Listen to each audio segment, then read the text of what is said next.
कहानी की शुरुआत में हम एक परिवार को देखते हैं जो कैरेबियन सागर के बीचों बीच अपनी शानदार बोट पर छुट्टियां मना रहे होते हैं। परिवार में टॉम, उसकी पत्नी जूलिया, उनकी टीनेज बेटी केसी और एक छोटा बेटा बेन है। सब कुछ सही चल रहा होता है और तभी रात में केसी के मोबाइल का नेटवर्क चला जाता है। वो अपने डेड को बताती है। उसके डेड कहते हैं क्यूबा आइलैंड 5 मील दूर है, वहाँ पे नेटवर्क फिर से आ जाएगा। पर अगले ही पल इनकी बोट के आसपास बहुत सारी व्हेल मछलियाँ आती है, जिनमें से एक मछली बोट के प्रोपेलर से टकरा जाती है। प्रोपेलर बंद पड़ जाता है, जिसकी वजह से इनकी बोट अब आगे नहीं बढ़ पाएगी। टॉम इसे ठीक करने का फैसला करता है और पानी में कूद जाता है। थोड़ी देर बाद पानी से बाहर आता है तो उसके हाथ पे चोट लगी थी। टॉम कहता है मुझे लगा पानी में कुछ है, जब मैं घूमा तो प्रोपेलर से भिड़ गया। बेन पूछता है क्या वो चीज व्हेल थी? टॉम कहता है मुझे नहीं पता, शायद वो उससे भी बड़ी कोई चीज थी। इसके बाद वो कहता है कि प्रोपेलर टूट चुका है, मैं उसे ठीक नहीं कर पाऊंगा। मतलब कि ये कैरेबियन सागर के बीचों बीच फंस चुके हैं। ये लोग रेडियो से मदद बुलाने का ट्राई करते हैं पर रेडियो भी काम नहीं करता। केसी ऊंचाई पे जाकर ट्राई करती है कि मोबाइल में नेटवर्क आ जाए, पर इसका भी कोई फायदा नहीं होता। और अब इनकी बोट का रडार भी कुछ एबनॉर्मल चीज को डिटेक्ट करता है। ये चारों बाहर आकर देखते हैं तो इनके सामने ही आसमान से जलता हुआ आग का गोला समुद्र में गिर जाता है। टॉम बोट को जबरदस्ती चलाने की ट्राई करता है, जिसके चलते इंजन भी खराब हो जाता है। अब देखते ही देखते दूसरा गोला भी गिरता है और तीसरा गोला तो बिल्कुल इनकी बोट के पास ही गिरता है। टॉम कहता है ये मीटियोर्स नहीं सैटेलाइट है, जरूर कुछ तो बहुत बुरा होने वाला है। ये चारों के चारों बोट के अंदर जाके खिड़की दरवाजे सब बंद करने लगते हैं और अब समुद्र में तूफान की शुरुआत होती है। इन चारों के नाक और कानों से खून निकलने लगता है। थोड़ी ही देर में सबकी आंखें बंद हो जाती है।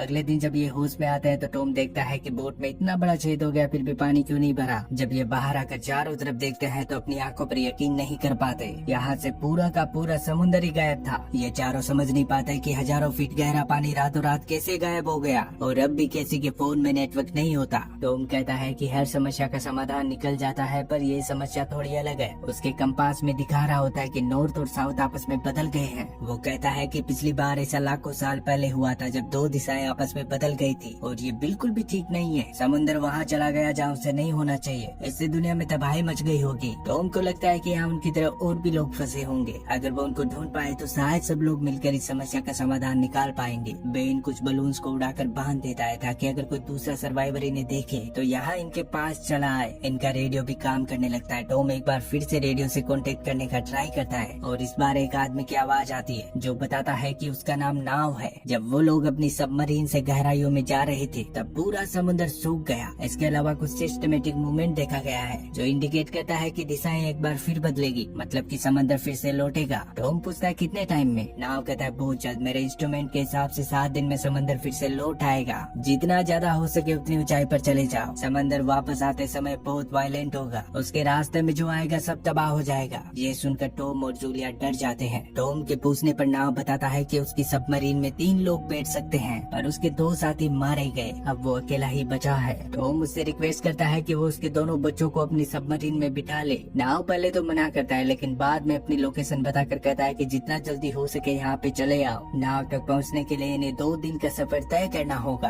अगले ही दिन जब वो निकलने की तैयारी कर रहे होते हैं तो एक जख्मी और अजीब सा आदमी अपने कुत्ते के साथ उनकी तरफ आता है। टॉम इंसानियत के नाते उसे पानी पिलाता है, लेकिन वो वैसे आदमी शुक्रिया कहने की बजाय चाकू निकाल कर टॉम पर हमला करता है और उसे बेरहमी से मार देता है। अपनी आंखों के सामने अपने पति को मरता देख जूलिया टूट जाती है, पर उसे अपने बच्चों को बचाना था। वो फौरन बच्चों को केबिन में बंद करती है। केसी को एक फ्लेयर गन देती है और कहती है कि इसका इस्तेमाल तभी करना जब जान पर बन आए। वो कातिल बोट पर चढ़कर खाना ढूंढकर खाने लगता है। जूलिया बोट के बाहर छुप जाती है, लेकिन उस आदमी का कुत्ता उसे देख लेता है। मजबूरन जूलिया को उस कुत्ते को मारना पड़ता है। जब कातिल अपने मरे हुए कुत्ते को देखता है तो वो समझ जाता है कि जूलिया आसपास ही है। वो उसे पकड़ लेता है और बेरहमी से पीटने लगता है। वहीं केबिन से केसी सब कुछ देख रही थी। वो फ्लेयर गन चलाती है। फ्लेयर गन की वजह से बोट में आग लग जाती है और इसी का फायदा उठाकर जूलिया मैप और सामान उठाती है और अपने बच्चों को लेकर यहाँ से भाग निकलती है। लेकिन वो कातिल भी आग से बचकर उनके पीछे लग जाता है। जूलिया और उसके 2 थके हारे बच्चे इस वीरान जमीन पर भाग रहे थे और वो कातिल बिना थके उनका पीछा कर रहा था। फिर एक जगह तीनों रुककर थोड़ा आराम करते हैं। मैप में डायरेक्शन का पता करते हैं। इनके पास थोड़ा सा पानी था, इसके अलावा खाने का कोई भी सामान नहीं था।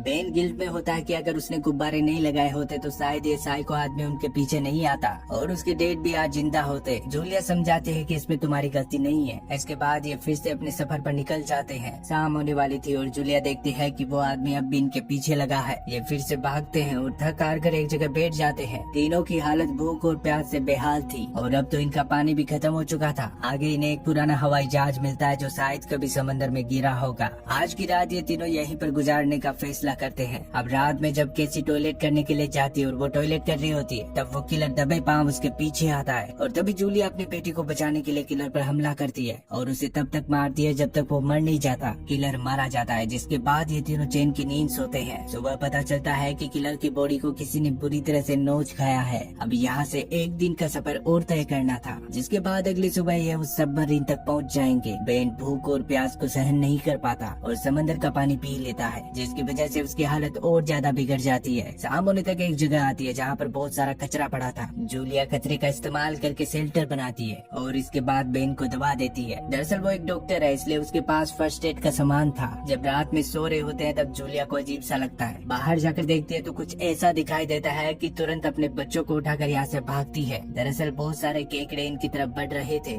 आगे एक बहुत बड़ी बोट दिखाई देती है जो पूरी तरह बर्बाद हो चुकी थी और उसी के पास एक कपल भी होता है पर वो कपल इनकी मदद नहीं करता और एक कंटेनर में खुद को लॉक कर लेता है। ये तीनों उसी कंटेनर के ऊपर चढ़कर बैठ जाते हैं पर ऊपर चढ़ते वक्त केकड़ा जूलिया के पैर पर काट लेता है। कंटेनर में एक छेद होता है जिससे सारे केकड़े अंदर पहुंच जाते हैं। अंदर 3 लोग होते हैं जो खुद को बचाने के लिए खूब फायरिंग करते हैं पर उनमें से कोई भी नहीं बच पाता। पूरी रात ऊपर ही बिताने के बाद सुबह जूलिया की आँख खुलती है। उसके दोनों बच्चे वहाँ पर नहीं थे। भयंकर तूफान में जूलिया अपने बच्चों को आवाज लगाती है और वो दोनों चले आते हैं। केसी बताती है कि वो लोग मदद के लिए आसपास देखने गए थे। अब जूलिया अपने पैर में आग लगाती है जहाँ केकड़े ने काटा था ताकि इन्फेक्शन से बच सके। इसके बाद तीनों आसपास के सामान को देखते हैं जहाँ उन्हें कुछ पानी, गन्स और एक रेडियो मिलता है। जूलिया रेडियो से नाव से कांटेक्ट करती है। नाव कहता है तुम लोग कहाँ हो? जूलिया कहती है नहीं पता, यहाँ एक बहुत बड़ी कार्गो शिप है। वो बताती है कि उसका पति मारा गया, कैसे भी करके मेरे दोनों बच्चों को बचा लो। नाव कहता है मैं गलत था, समंदर अब बस कुछ घंटों में ही लौटने वाला है, तुम्हें जल्दी करना होगा। दरअसल नाव पर भी केकड़ों ने हमला किया था और वो बुरी तरह से घायल हो चुका है। वो एक फ्लेयर गन चलाता है और ये तीनों उसे फॉलो करते हैं। सबमरीन तक इन्हें एक पहाड़ी के बीच में से होकर जाना था और जब ये पहाड़ी से गुजर रहे होते हैं तभी एक लैंडस्लाइड होता है। जूलिया अपने बच्चों को धक्का मारती है जिसकी वजह से इनकी जान तो बच जाती है पर अब जूलिया और बच्चों के बीच एक बहुत बड़ी दीवार बन गई है। केसी जूलिया से दीवार पे चढ़कर दूसरी ओर आने के लिए कहती है पर जूलिया जानती है कि सबमरीन में सिर्फ 2 ही लोग जा पाएंगे, इसलिए वो अपनी बेटी को कसम देती है कि वो अपने भाई को लेकर आगे बढ़े और अपनी जान बचाए। दोनों बच्चे पहाड़ी से निकलते हैं। सामने उन्हें सबमरीन दिखाई देती है और दोनों उसकी तरफ दौड़ कर जाते हैं। यहाँ नाम मिलता है जो बुरी तरह से घायल था। वो कहता है कि वो नहीं बच पाएगा, तुम तीनों इसमें बैठकर अपनी जान बचाओ और यहाँ से निकल जाओ। समंदर को वापस लौटने में अब कुछ ही समय बचा था। कैसी फैसला करती है कि वो अपनी मोम को वहाँ से निकाल कर लाएगी। वो तुरंत अपनी मोम को लाने निकल जाती है। इधर जूलिया पर केकड़ों ने हमला कर दिया था और वो अपनी गन से खुद को बचाने की कोशिश कर रही थी पर एक टाइम आता है जब उसकी गोलियां भी खत्म हो जाती है। अब वो हिम्मत हार के बैठ जाती है और तभी कैसी पहाड़ी के ऊपर से अपना हाथ बढ़ाती है और जूलिया को ऊपर खींच लेती है। दोनों जल्दी से बेन के पास पहुंचते हैं। तीनों सबमरीन के ऊपर चढ़ जाते हैं। सारे केकड़े सबमरीन को घेर लेते हैं पर ये लोग अंदर जाकर दरवाजा लॉक कर लेते हैं। बाहर का नजारा बहुत ही भयानक था और ठीक उसी समय समंदर लौटता है। हजारों फीट ऊंची लहर उनकी तरफ बढ़ती है। लहर उनकी सबमरीन से टकराती है और सब कुछ अंधेरे में डूब जाता है। फिल्म के आखिरी सीन में जूलियन की आँख खुलती है। वो देखती है कि उनकी सबमरीन पानी में नहीं बल्कि एक पूरी तरह तबाह हो चुके शहर के खंडरों के बीच पड़ी है। चारों तरफ सिर्फ बर्बादी का मंजर था। इंसानों का कोई नामो निशान नहीं था। वो बच तो गए थे लेकिन एक ऐसी दुनिया में जहाँ शायद वो ही आखिरी इंसान थे। और इसी के साथ ये फिल्म यहीं पर खत्म हो जाती है। Thanks for watching.